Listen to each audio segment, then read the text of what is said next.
Oke, baik. Selamat siang semuanya. Ya, kita lanjutkan ya perkuliahan kita dengan materi yang baru, ya materi yang ya. Kita mau sama-sama belajar siang ini tentang kontrareformasi, ya, kontrareformasi dan pembaharuan dalam Gereja Katolik Roma. Nah, saudara, selama berapa kali pertemuan yang lalu, termasuk yang tadi pagi ya, kita belajar tentang reformasi ya, dengan tokoh-tokoh reformasi yang ada, termasuk juga di dalamnya ada reformasi radikal dari golongan Anabaptis ya, dan kemudian juga pembaharuan atau gereja Inggris, gereja Anglikan yang memisahkan diri dari gereja Katolik Roma. Nah, saat ini kita mau belajar tentang reaksi dari gereja Katolik sendiri terhadap gerakan reformasi yang terjadi di Eropa, ya, yang terjadi di dalam lingkungan gereja Katolik Roma pada waktu itu. Nah, saudara, kalau kita mau belajar tentang reformasi, saya pikir ada baiknya kita melihat dulu, ya, paus-paus atau para pemimpin di dalam gereja Katolik Roma pada zaman reformasi, ya. Dimulai dari tahun 1471 sampai dengan 1484, yang menjadi paus di Roma pada waktu itu adalah Sixtus yang keempat, ya, yang memakai paus yang memakai gelar Sixtus yang keempat. Kemudian tahun 1484 sampai dengan 1492, yaitu Innocentius yang ke-8. Nah, Paus Innocentius yang ke-8 ini adalah paus ya, salah satu paus yang cukup baik ya, cukup berperan penting di dalam memajukan gereja Katolik. Nah, tapi ya itu adalah sesudah dia ada beberapa paus sesudah Paus Innocentius yang ke-8 ini adalah paus yang banyak yang nggak benarnya ya. Nah, contohnya adalah Paus Alexander VI ya, dari Borgia. Borgia ini adalah salah satu kelompok keluarga bangsawan yang ada di Italia pada waktu itu ya. Dia menjadi paus antara 1492 sampai dengan 1503 ya. Ini kita sempat singgung di bagian pengantar dari perkuliahan kita di SGU 2 ya. Nah, Paus uh, Alexander yang keenam ini ya uh, boleh dikatakan sebagai paus yang sangat korup ya, hidupnya juga tidak jelas. Nah, kenapa? Karena tiga paus terakhir pada abad ke-15, yaitu Sixtus yang keempat, kemudian Innocentius yang ke-8, ya, dan Alexander yang keenam, ya. Ini kita melihat bahwa tiga paus ini uh, ya menundukkan kepentingan kepausan itu untuk kemajuan dan kesenangan mereka sendiri, ya, dan mereka memperkaya diri mereka serta terlibat di dalam nepotisme, praktek nepotisme, yaitu mengangkat keluarga mereka sendiri untuk duduk di dalam jabatan-jabatan penting di dalam gereja Katolik pada waktu itu. Nah, termasuk yang mereka lakukan itu adalah penyalahgunaan jabatan, seperti misalnya membunuh untuk mempertahankan posisi mereka, ya, membunuh untuk menempatkan anggota keluarga mereka di posisi yang strategis dalam kepengurusan gereja. Kemudian mereka juga terlibat dalam persinahan, ya, persinahan dan nepotisme, di mana mereka mengangkat keponakan-keponakan mereka untuk menjadi uskup dan kardinal, ya, dalam gereja Katolik seperti itu. Nah, saudara, kemudian pada 1503, enggak sampai setahun ya, hanya beberapa bulan saja, itu Paus Pius yang ketiga, ya. Kemudian 1503 sampai dengan 1513 itu adalah Paus Julius yang kedua. Nah, Paus Julius yang kedua ini diberi gelar sebagai a man of ability and blameless life, ya. Artinya seorang pria yang mampu ya untuk memimpin gereja, ya, menjadi seorang pemimpin yang baik, yang cakap, dan juga hidupnya itu tidak tercela, ya. Nah, kemudian 1513 sampai dengan 1521 itu yang menjadi paus itu adalah Paus Leo yang ke-10, ya. Nah, Paus Leo ke-10 ini adalah berasal dari keluarga Medici, ya, salah satu keluarga apa ya, boleh dikatakan sebagai orang kaya, ya, keluarga kaya yang ada di Italia, yang menguasai politik, ya, kehidupan politik, kemudian keuangan, dan juga menjadi pemimpin-pemimpin di dalam banyak daerah di Italia pada waktu itu. Nah, bangsa ini atau dinasti ini didirikan oleh Cosimo de Medici, ya, di Republik Firenze. Nah, ini adalah salah satu republik di negara Italia bagian selatan, ya. Nah, pada abad ke-14. Nah, mereka ini berasal dari wilayah Mugello, ya, di pedesaan Toskana. Nah, ini sedikit latar belakang tentang Medici, ya, salah satu dinasti atau penguasa di Italia, ya. Nah, Paus Leo yang ke-10 ini, ya, dia adalah uh, dapat dikatakan sebagai, menurut Philip Schaff, ya, seorang ahli sejarah gereja, dia mengatakan bahwa Paus Leo ke-10 ini adalah pencinta dan pengejar kemewahan, hidup mewah, ya, yang bertekad untuk membesarkan keluarganya. Nah, sehingga selama kepausannya dalam kepemimpinan sebagai paus, tidak ada reformasi atau pembaharuan yang bisa diharapkan dari Paus Leo yang ke-10 ini. Dan di bawah kepemimpinannya, korupsi di dalam gereja itu semakin banyak terjadi, ya. Dan demikian juga dengan kondisi moral di dalam kepausan, di dalam kepemimpinan dalam gereja. Nah, ini kemudian mencapai puncaknya, ya, pada masa reformasi tahun 1517, ya, oleh Martin Luther. Salah satu yang dikecam oleh Martin Luther adalah cara hidup dari Paus Leo yang ke-10, ya.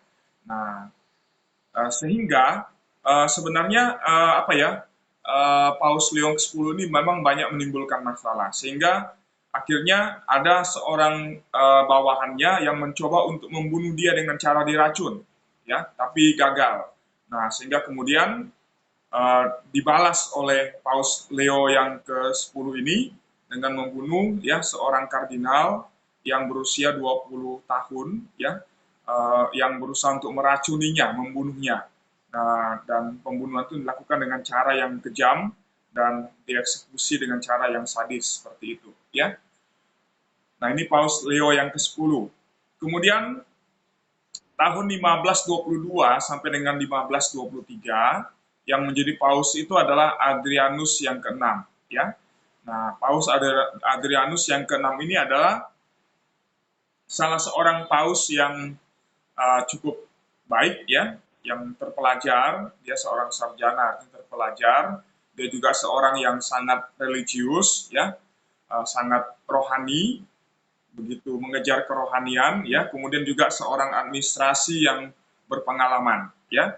Nah, tapi dia ini adalah termasuk dalam kelompok paus non Itali yang terakhir pada abad-abad 15, 16, dan 17, ya. Nah, kemudian setelah dia tahun 1523 sampai dengan 1534 naiklah uh, Paus Clemens yang ketujuh dari keluarga Medici juga, hanya beda, ya, kalau ini lebih baik, ya. Dia seorang pekerja keras dan jujur dalam kehidupan pribadinya. Nah, kemudian tahun 1544 sampai dengan 1549 itu yang menjadi paus itu adalah Paus Paulus yang ketiga, ya. Dia seorang diplomat yang terampil, ya, yang punya kecakapan, kemampuan sebagai seorang pemimpin dan juga bijaksana, ya. Dia juga dapat mengatasi beberapa pelanggaran yang terburuk, ya, dengan penjualan surat indulgensi, ya, surat indulgensia. Nah, Paulus yang ketiga ini untuk mengatasi persoalan yang terjadi di dalam Gereja Katolik Roma, baik yang terjadi di internal Gereja Katolik maupun juga berkaitan dengan persoalan yang terjadi akibat dari gerakan reformasi pada waktu itu, kemudian mengangkat 9 orang ya untuk menjadi satu anggota komisi. Ya, beberapa diantaranya adalah Giovanni Pietro Carafa, kemudian ada Gasparo Contrarini, ya, kemudian ada Reginald Pole, ya, yang ditugaskan untuk mencari penyebab yang membuat gereja Katolik mengalami kegagalan, ya, berhubungan dengan berkembangnya gerakan Protestan di Eropa pada waktu itu. Nah, komisi yang dibentuknya ini kemudian memberikan laporan kepada Paus yang ketiga pada tahun 1537, yang kemudian menjadi dasar untuk perencanaan Paulus yang ketiga di dalam mengatasi berbagai persoalan ya yang terjadi di dalam gereja Katolik pada waktu itu. Nah, kemudian pada tahun 1550 sampai dengan 1555 yang menjadi paus itu adalah Julius yang ketiga.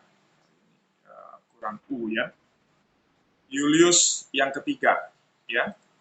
Nah, dia ini adalah seperti paus-paus yang korup yang sebelumnya. Dia dibilang pencinta kemegahan duniawi yang luar biasa, judi, dan kemudian juga terlibat dalam nepotisme ya.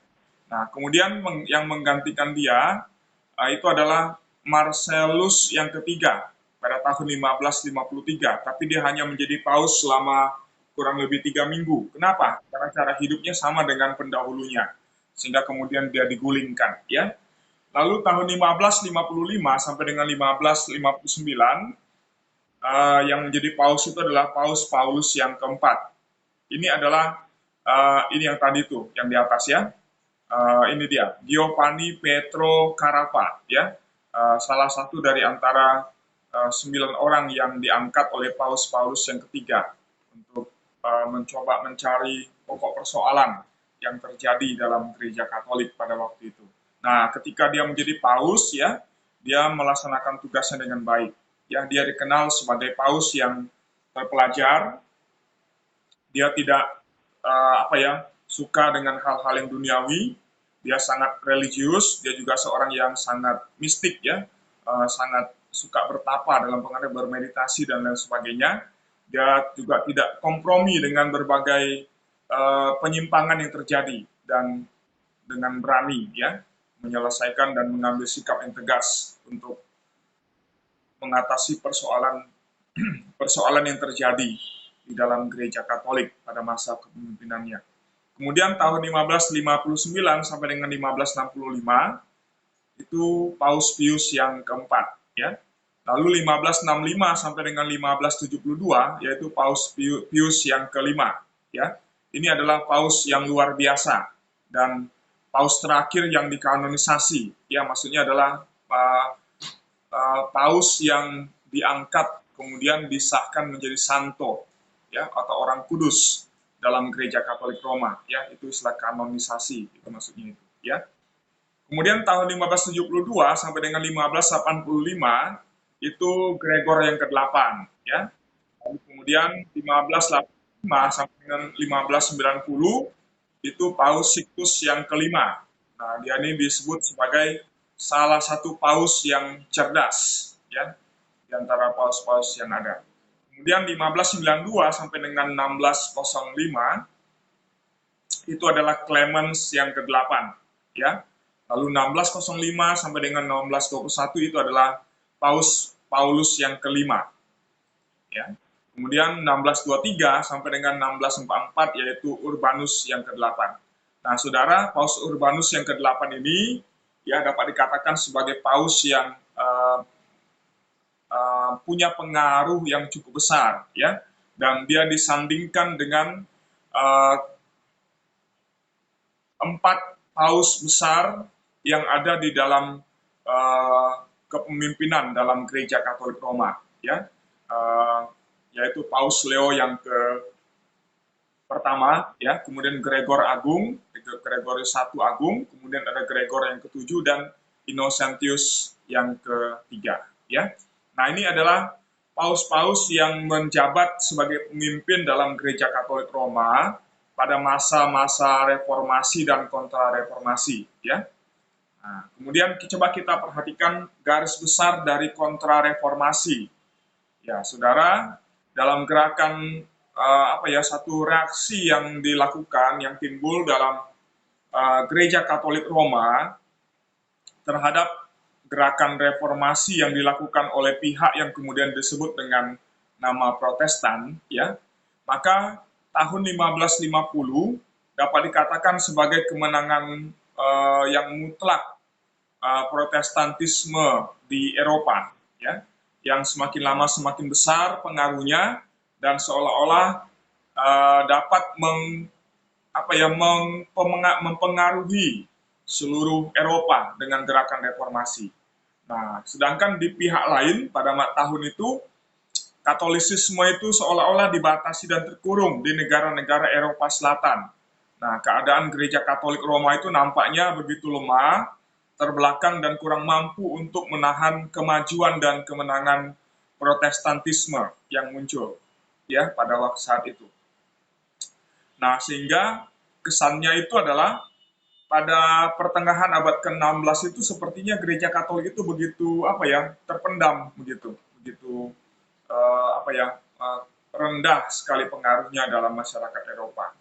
Nah, kalau diperhatikan, reformasi Protestan itu menimbulkan suatu gerakan pembaharuan, ya, di dalam Gereja Katolik Roma di kemudian hari, ketika Gereja Katolik menghadapi situasi yang rumit bagi mereka, ya, yang kalau kita perhatikan upaya pembaharuan di dalam Gereja Katolik itu masih tetap mempertahankan unsur-unsur yang lama dari abad ke-15, ya, yang dipertahankan oleh gereja bahkan sampai dengan hari ini, ya. Dan boleh dibilang itu semua timbul karena gerakan reformasi Protestan yang begitu meresahkan, ya, Gereja Katolik Roma pada waktu itu. Nah, saudara, gerakan pembaharuan yang dilakukan oleh Katolik atau yang dikenal dengan nama kontra-reformasi, ya, itu punya 3 tujuan utama.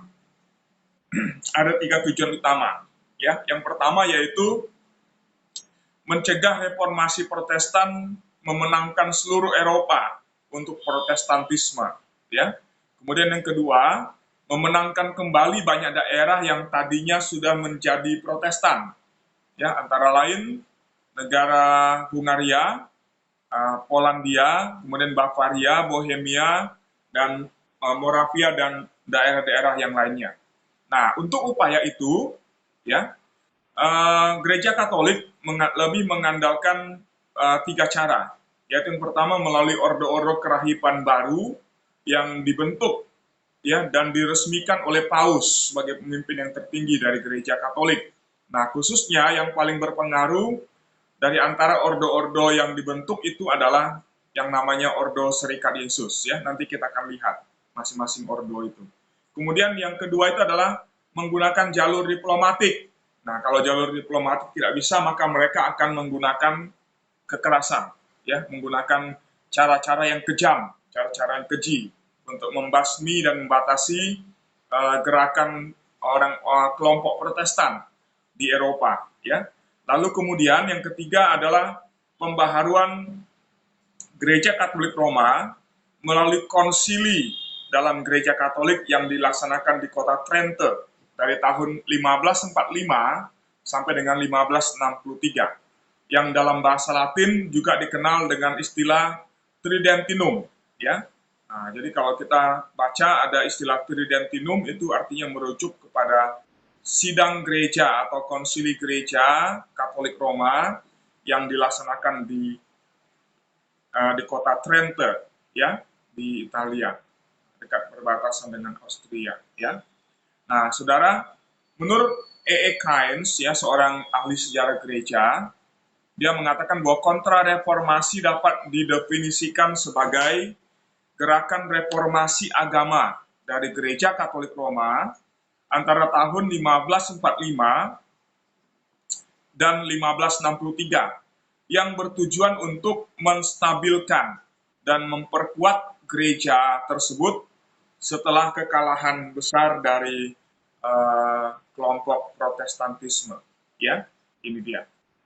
Nah, karena itu kalau kita lihat dalam upaya pembaharuan itu ada dua negara penting yang berperan ya cukup besar di dalam upaya pembaharuan atau kontra reformasi dari gereja Katolik terhadap gerakan reformasi Protestan pada waktu itu, ya, yaitu negara Spanyol dan Italia, dua negara Katolik yang punya pengaruh yang cukup besar, ya, dan yang memang di dua negara ini gerakan Protestan ini bisa dihambat dan diusir keluar dari Spanyol dan juga Italia, ya. Nah, pada saat itu juga, pada waktu itu juga di Spanyol dan juga di Italia, itu ada kelompok-kelompok dan juga tokoh-tokoh gereja yang merindukan adanya satu pembaharuan dalam kehidupan rohani gereja. Ya, nah di Spanyol sendiri kerinduan ini menyangkut kalangan gerejawi yang cenderung kepada mistisisme Kristen yang berkembang di sana sejak abad ke-15. Dan di antara mereka ada beberapa tokoh yang terkenal, ya, tokoh yang terkenal yang kemudian juga mengambil satu peran yang penting di dalam upaya gereja Katolik dalam membendung dan melawan Protestan, ya, kelompok Protestan nantinya. Ya, antara lain ada yang bernama Francisco Garcia Jimenez de Cisnero, ya. Kemudian ada Ignatius Loyola, ada Teresa dari Avila, kemudian ada Yohanes dari Salib, ya, atau dalam bahasa Inggris itu disebut dalam bahasa Inggris itu disebut dengan nama John of the Cross, ya. Lalu ada Francisco de Osuna, lalu ada Luis de Granada dan Miguel de Molinos, ya. Ini adalah tokoh-tokoh yang terkenal dari gereja Katolik yang ada di Spanyol yang ikut ambil bagian di dalam upaya membendung dan melawan gerakan Protestan atau gerakan reformasi yang sudah yang menyebar cukup luas di Eropa pada waktu itu. Nah, pembaharuan Gereja Katolik Roma atau yang juga bisa disebut sebagai reformasi Katolik, ya, itu dimulai dengan pembaharuan di dalam ordo-ordo kerahiban dan juga pembentukan ordo-ordo yang baru, ya. Nah, kemudian upaya pembaharuan itu juga dilakukan dengan cara memperbaharui atau merevisi atau menegaskan kembali, ya, teologi skolastik, khususnya teologi dari Thomas Aquinas, ya, seorang tokoh, seorang teolog dalam gereja Katolik Roma yang menjadi peletak dasar dan pengembang ajaran atau teologi dalam gereja Katolik sampai dengan hari ini, ya, Thomas Aquinas. Nah, itu diperbaharui di dalam sekolah tinggi teologi di Salamanca dan Alcalá yang ada di Spanyol, ya. Nah, puncak dari upaya reformasi Katolik itu dinyatakan dalam Konsili Trente, ya, yang dikuasai oleh para teolog dari Spanyol dan juga Italia. Nah, bisa dikatakan bahwa Konsili Trente inilah yang menjadi titik balik dari arus perkembangan reformasi, sehingga upaya atau usaha gereja Katolik Roma itu kemudian disebut juga dengan istilah kontra reformasi, ya. Nah, seperti itu. Kemudian kita lihat pembentukan ordo-ordo kerahiban dalam gereja Katolik, ya. Nah, dalam perkembangannya, saudara, gereja Katolik itu kemudian dalam upayanya untuk membendung laju gerakan reformasi, ya, maka mereka memakai alat gereja yang mereka sebut dengan nama ordo, ya, atau badan misi, bisa disebut sebagai seperti itu, ya. Nah, yang pertama dari ordo itu adalah Oratory of Divine Love, ya, atau oratorio kasih ilahi, ya. Nah, yang dibentuk tahun 1517. Nah, oratorio kasih ilahi ini dibentuk di Roma, ya, dan tujuannya adalah untuk memperbaharui kehidupan rohani dari Gereja Katolik Roma. Nah, di mana anggota-anggota dari ordo ini kemudian terjun dalam berbagai bidang pelayanan, baik itu dalam bidang pelayanan diakonia, ya, merawat orang-orang sakit, kemudian membantu orang-orang miskin, dan juga mengunjungi penjara-penjara yang ada di Eropa pada waktu itu, ya. Dan anggota-anggota yang terpenting dari Ordo Oratorio Kasih Ilahi ini adalah Giovanni Pietro Carafa, ya, yang kemudian menjadi Paus Paulus yang keempat. Dan juga ada yang namanya Kardinal Gaetano di Tiene, ya, itu dia tokoh-tokoh yang terkenal. Lalu kemudian yang kedua yaitu Ordo Teatin yang didirikan pada tahun 1524. Nah, saudara, sebenarnya kalau diperhatikan Ordo Teatin ini adalah cabang, bisa dikatakan dalam tanda kutip cabang dari Ordo Oratorio, Ordo yang di atas tadi, Ordo Divine Love, ya, itu dia. Nah, kenapa? Karena pendirinya adalah Carafa, ya, yang tadi itu, yang kemudian nanti menjadi Paulus yang keempat, ya. Dan kemudian penggeraknya juga adalah tokoh dari Oratorio Kasih Ilahi, ya, yaitu Gaetano di Tiene. Nah, kata Teatin, ya, untuk ordo ini diambil dari kota kehidupan uskup Carafa, yaitu kota Chieti atau teater, ya. Nah, sehingga kemudian Paus Clemens yang ketujuh memberikan persetujuan dan kemudian meresmikan ordo ini pada tahun 1524. Dan ordo ini kemudian berkembang dengan cepat dan anggota-anggotanya tersebar di Spanyol dan Prancis, dan ada juga beberapa yang menjadi utusan Injil di luar Eropa, ya. Lalu yang ketiga itu adalah Ordo Capucin atau Capucin, ya, 1526. Ordo ini sebenarnya merupakan gerakan pembaharuan dalam Ordo Fransiskan yang sudah ada sebelumnya. Dan di kemudian hari, Ordo Capucin ini menjadi Ordo Italia yang terbesar pada abad ke-16, ya. Nah, anggota-anggotanya itu berusaha untuk mengikuti dengan setia, ya, mengikut Kristus dengan setia, tanpa berkompromi dan juga dengan segenap hati mereka, ya. Nah, ordo ini didirikan oleh Matteo da Bascio yang sebenarnya awalnya adalah anggota, ya, atau rahib dalam ordo Fransiskan, ya, tapi kemudian pada tahun 1526 Paus Clemens yang ke-6 memberikan izin resmi, ya, untuk ordo ini dan kemudian memisahkannya dari ordo Fransiskan. Nah, Matteo da Bascio ini berusaha untuk menghidupkan kembali semua peraturan ketat yang diajarkan oleh pendiri dari Ordo Fransiskan, yaitu Fransiskus dari Assisi, ya. Nah, termasuk juga dia menekankan penggunaan pakaian kerahiban pada abad ke-13, ya, yaitu jubah dan juga topi, ada tutup kepala. Nah, nama Capuce, ya, itu diambil dari bagian jubah yang menutup kepala seorang rahib, ya. Maka kemudian ordo ini diberi nama Capucin, ya. Nah, ya, diberi nama Capucin. Dan anggota-anggota dari ordo ini banyak melayani dalam bidang diakonia dan juga pekabaran Injil. Lalu ada Ordo Ursulin, ya, yang didirikan tahun 1535. Nah, Ordo Ursulin ini merupakan salah satu dari ordo untuk para biarawati, ya, atau suster-suster dalam gereja Katolik yang didirikan oleh Angela de Merici tahun yang hidup 1474 sampai dengan 1540. Nah, nama Ursulin itu diambil dari nama Santa Ursula, ya, yaitu seorang putri dari Raja Inggris yang mati syahid di kota Cologne, Jerman, dalam perjalanannya kembali dari Roma, ya, pulang ke Jerman. Dia dibunuh di perjalanan. Nah, kemudian pada tahun 1544, Paus Pius yang ketiga itu memberikan izin resmi untuk ordo ini.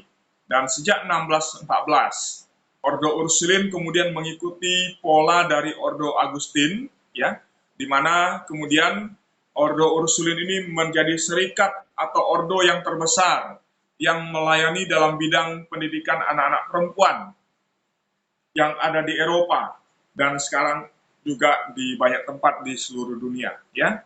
Nah, sampai dengan abad ke-16, anggota dari Ordo Ursulin ini tersebar sampai ke Jerman dan juga Prancis, ya.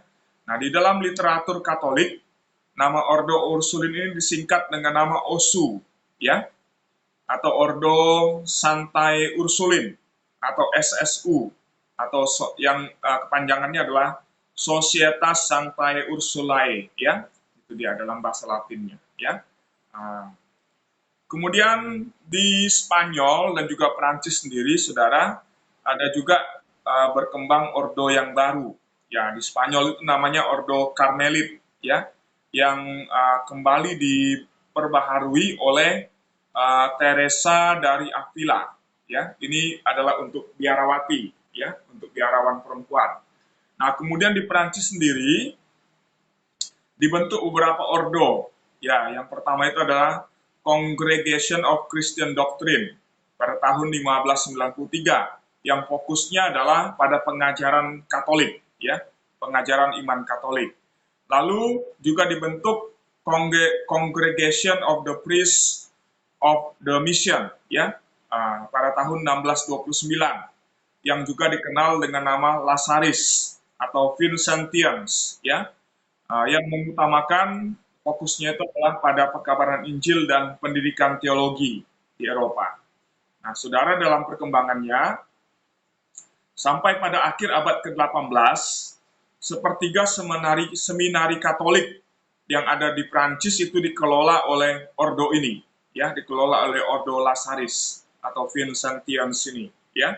Nah, selain itu juga didirikan Ordo Sister of Charity dan Ladies of Charity, ya. Ini adalah untuk biarawati yang mengutamakan pelayanan sosial dan diakonia.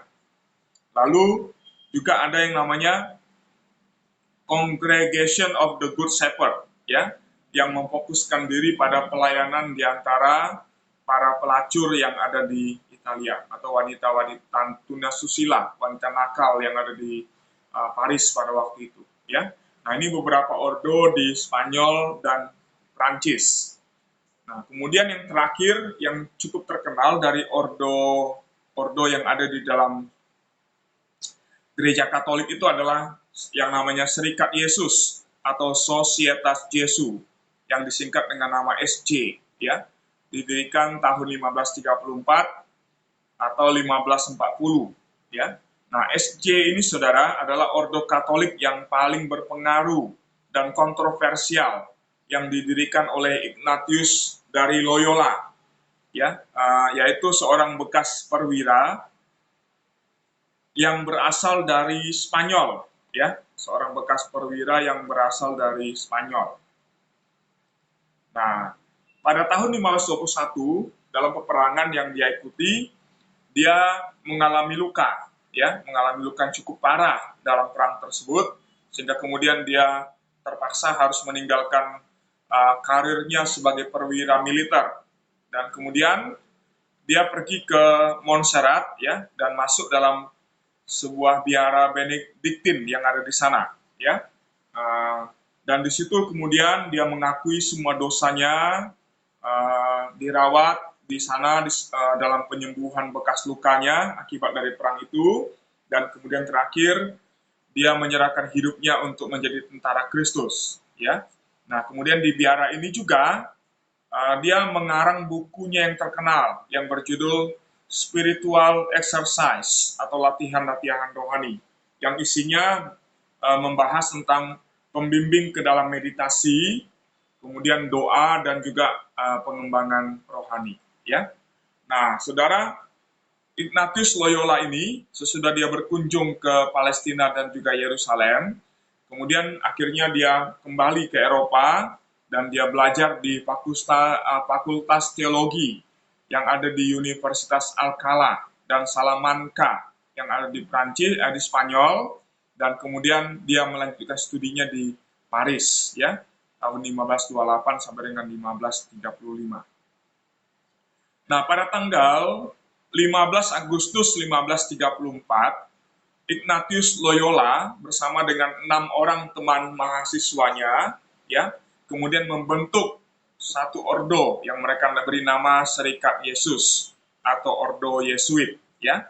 Nah, salah satu dari 6 orang yang bergabung bersama dengan Ignatius dari Loyola itu adalah yang bernama Franciscus Xavier atau Xaverius, ya, yang kemudian hari pernah berkunjung ke Indonesia dan melayani di Indonesia, ya, banyak memberitakan Injil dari kampung ke kampung, ya, di Indonesia, bahkan dia juga melayani sampai ke Jepang nantinya, Jepang dan Tiongkok, ya.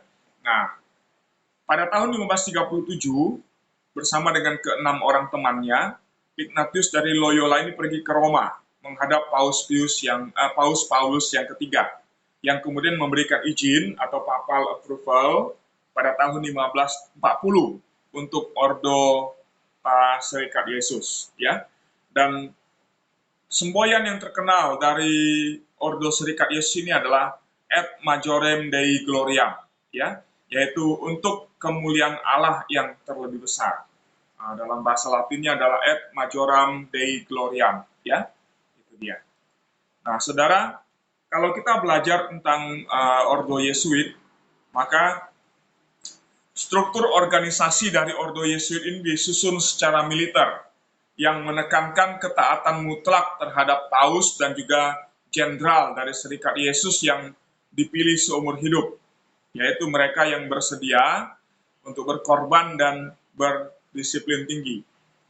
Nah, karena yang mendirikan Ordo Yesuit ini adalah 7 orang yang terpelajar, yang merupakan tamatan dari universitas, maka Serikat Yesus itu mengutamakan seleksi yang ketat dan pendidikan yang tinggi dalam bidang filsafat dan teologi kalau mau bergabung dengan Ordo Serikat Yesus, ya. Nah, Ordo ini memang akhirnya memiliki daya tarik yang besar untuk pemuda-pemuda cerdas dari lapisan masyarakat atas yang ada di Eropa pada waktu itu. Nah, ada beberapa tamatan dari Ordo Yesuit ini yang terkenal sampai dengan hari ini, yaitu yang pertama yang bernama Petrus Canisius, ya, yang hidup 1521 sampai dengan 1597. Dia seorang Belanda yang sangat aktif dalam bidang pendidikan dan penerbitan. Nah, makanya dalam gereja Katolik, badan penerbit dalam gereja Katolik itu diberi nama Canisius, ya, mengambil dari nama ini, ya. Nah, kemudian ada juga seorang yang bernama Robert Bellarminus, ya.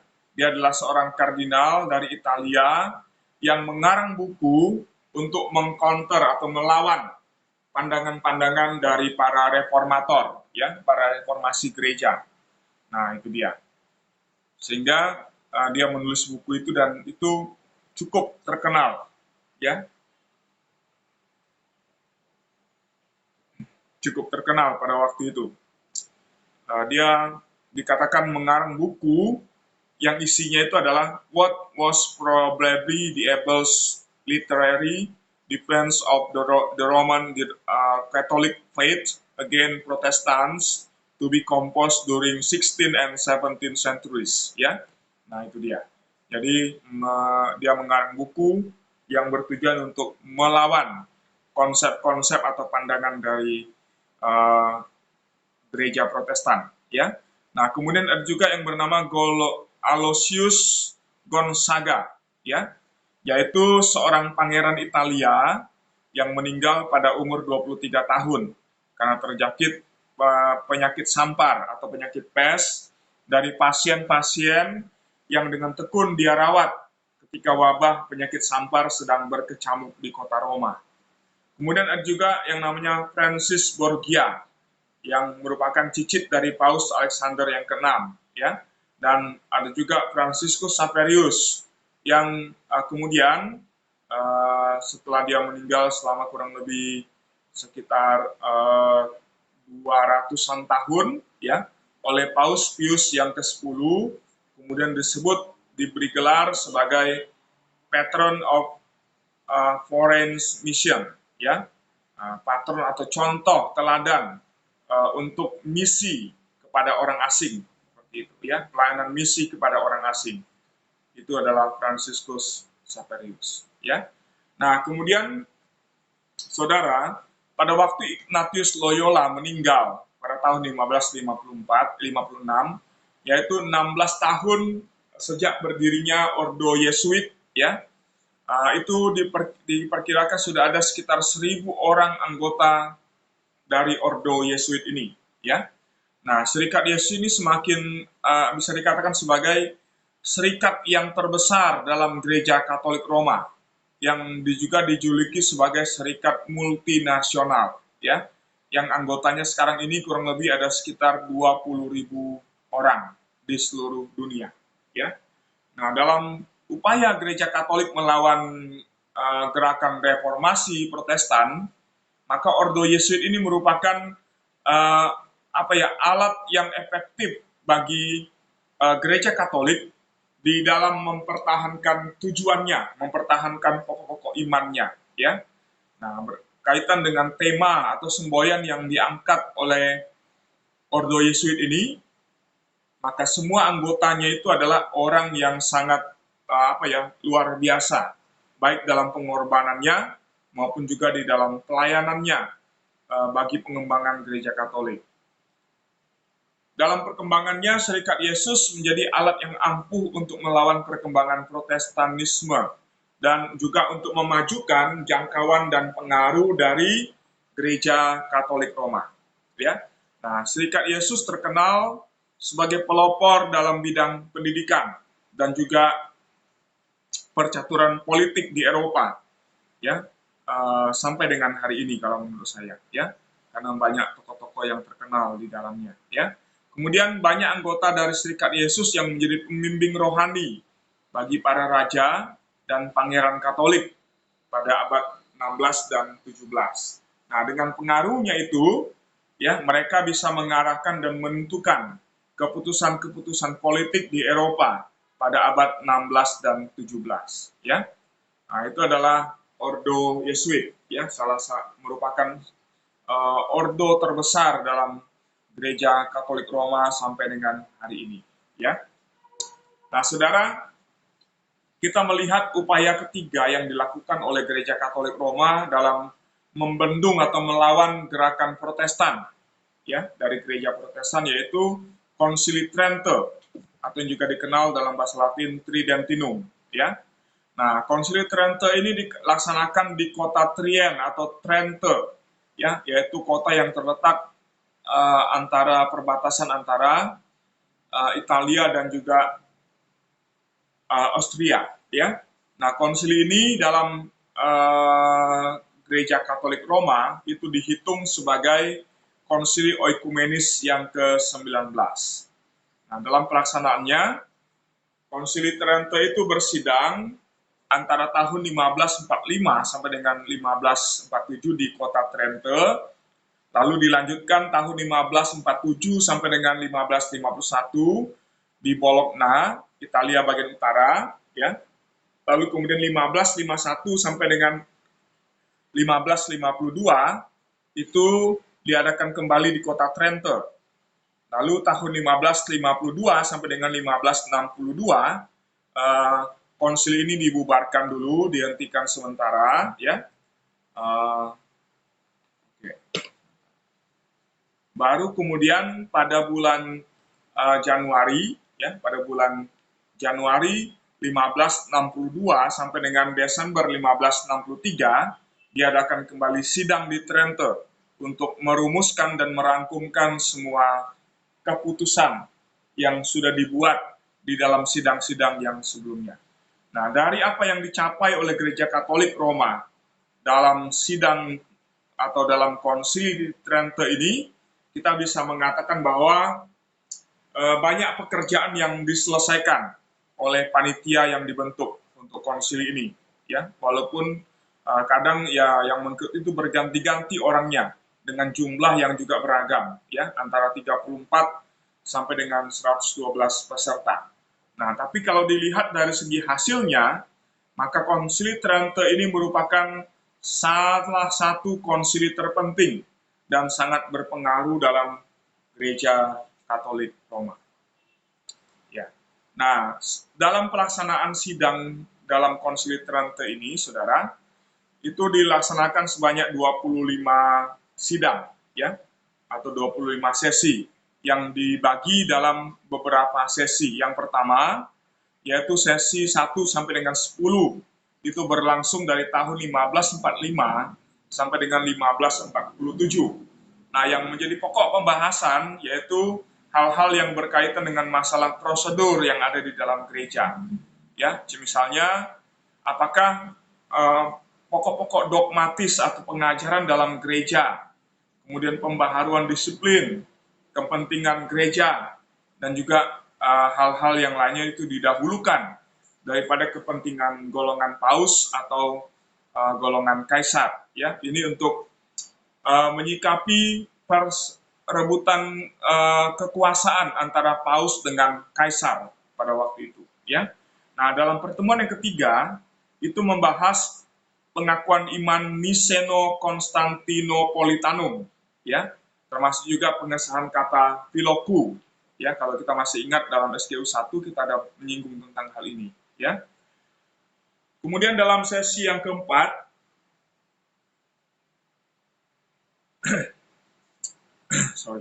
dalam sesi yang keempat itu membahas tentang Alkitab dan tradisi, hubungan antara Alkitab dan tradisi dalam Gereja Katolik Roma, dan mempertahankan, ya, tradisi di dalam gereja yang diletakkan lebih tinggi daripada Alkitab itu sendiri, ya.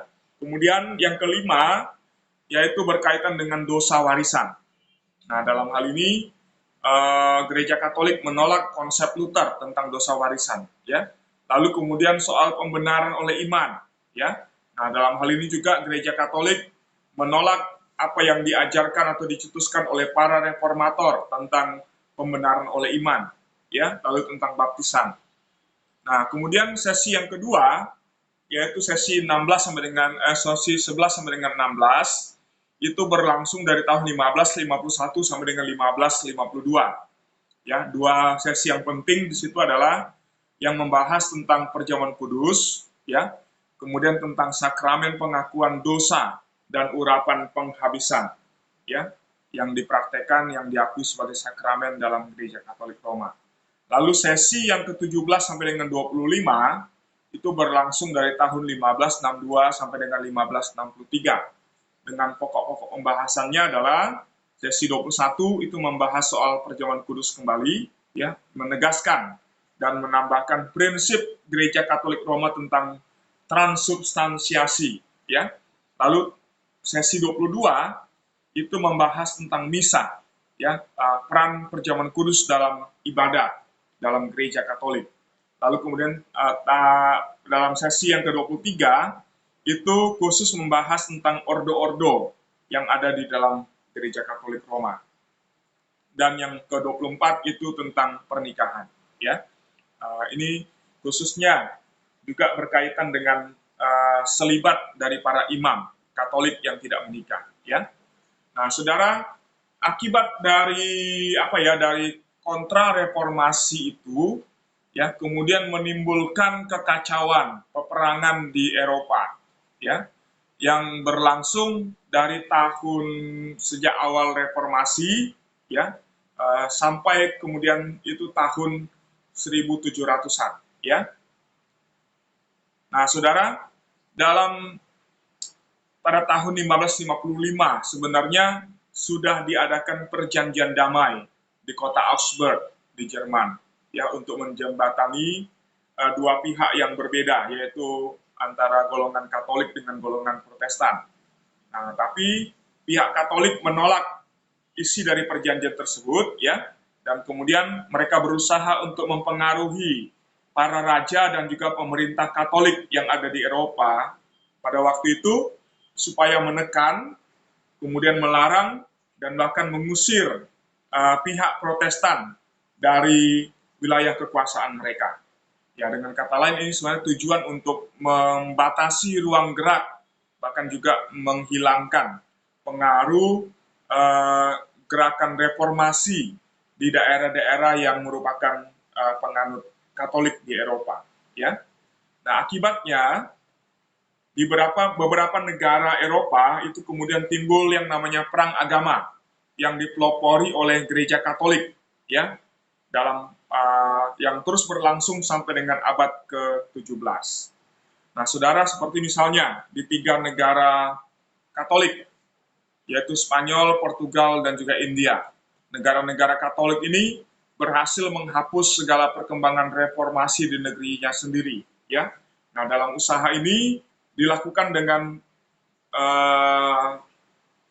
yang namanya inkuisisi. Apa itu inkuisisi? Inkuisisi itu adalah satu metode yang digunakan oleh ordo Katolik untuk menekan mereka yang bertentangan atau yang berseberangan dengan gereja Katolik, dan biasanya dilakukan dengan cara yang kejam, ya, dengan cara dibunuh dengan cara yang kejam, ya, disiksa, ya. Nanti saudara bisa cari di internet apa itu inkuisisi, ya. Nanti akan dijelaskan, ya, apa yang terjadi di dalam praktek inkuisisi yang dilakukan oleh gereja Katolik Roma terhadap golongan Protestan maupun juga kelompok Anabaptis yang muncul berkembang di dalam negara-negara Katolik pada waktu itu, ya. Nah, kemudian di Perancis, saudara, reformasi itu berkembang dengan cukup cepat dan luas, ya. Nah, tapi pada tahun 1562, pihak Katolik yang ada di Perancis itu mulai melancarkan perang melawan kelompok Hugenot. Hugenot ini adalah sebutan untuk golongan Protestan yang ada di Perancis, ya, yang terus berlangsung sampai dengan tahun 1598 dengan dikeluarkannya edik atau perjanjian Nantes, ya. Nah, pada tahun 1572 kembali pihak Katolik, ya, melancarkan serangan terhadap kelompok Protestan, dan ini dilakukan dengan cara yang licik, ya, dengan cara mengundang para pemimpin dari kelompok Protestan yang ada, kelompok Hugenot yang ada di Prancis. Kemudian ketika mereka datang memenuhi undangan itu, ya, para pemimpin kelompok Protestan ini ditangkap, ya, dan kemudian dibunuh dengan keji dan dengan cara yang kejam, dengan penipuan, ya. Nah, seperti itu. Nah, perang agama ini dihentikan oleh Raja Hendrik yang keempat dengan edik Nantes yang pada tahun 1598. Nah, kemudian Raja Hendrik yang keempat juga beralih dari Protestan ke Katolik. Tujuannya adalah supaya terjadi perdamaian.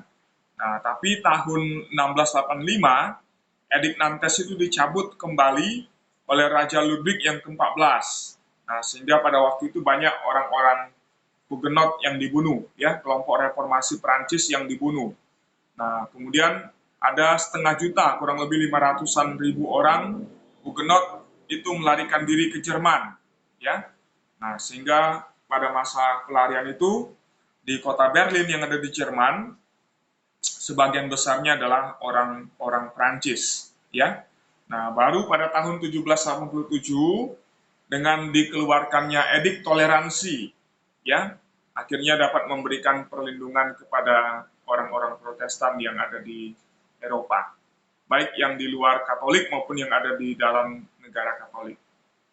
Nah, kemudian Inggris, saudara, yang lalu kita tadi pagi, ya, tadi pagi kita ada singgung tentang Ratu Maria, sang penumpah darah, ya.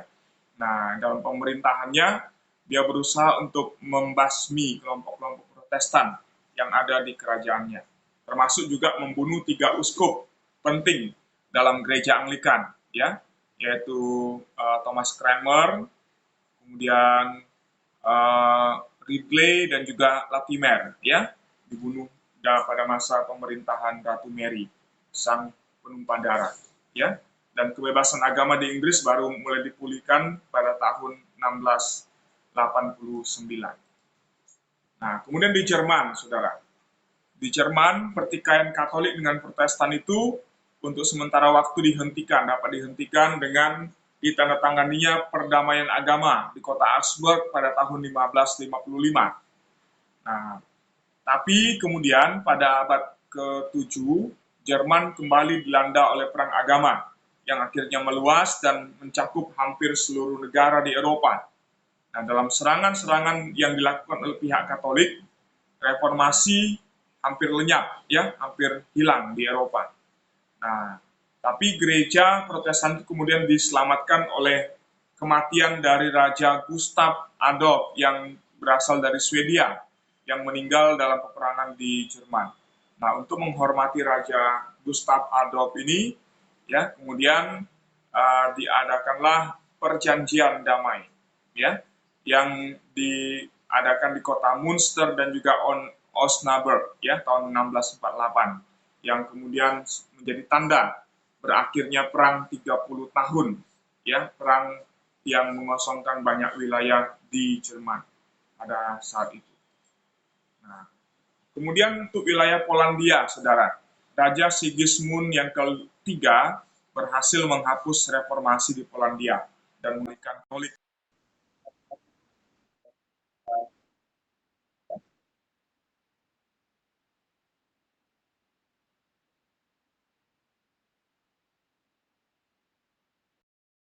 Halo?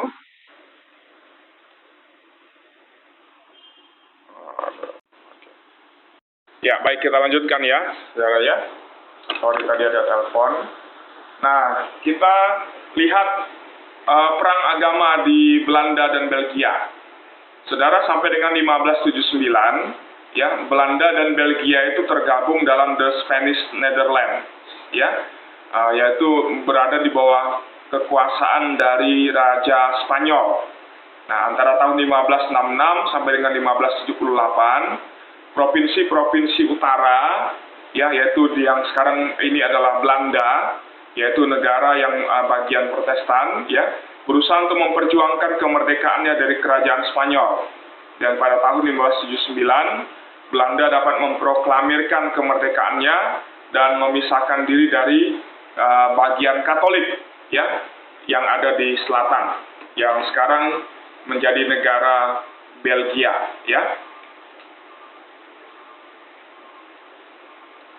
Nah, kemudian di Austria juga gerakan reformasi hampir hilang, tapi masih ada, ya, syukur masih tersisa, ya. Nah, saudara, itu adalah beberapa negara yang terjadi perang agama di dalamnya. Dan akibat dari perang agama itu cukup besar pengaruhnya, ya, bagi kehidupan masyarakat Eropa. Kenapa? Karena kebengisan dari perang-perang agama yang terjadi pada waktu itu yang dilakukan oleh Gereja Katolik Roma terhadap golongan Protestan, ya, itu mengakibatkan dan mendorong munculnya skeptisisme yang kemudian berujung kepada ateisme, ya, dan anti gereja Eropa.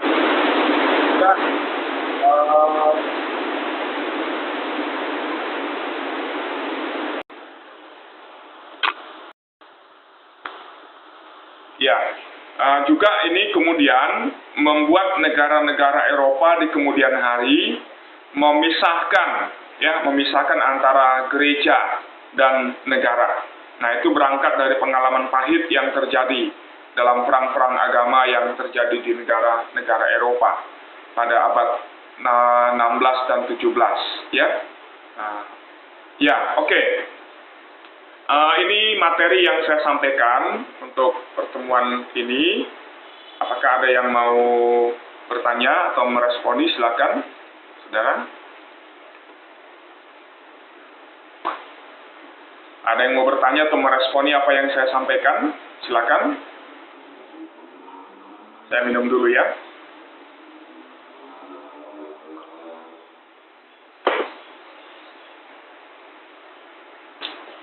Oke, kalau ada silakan.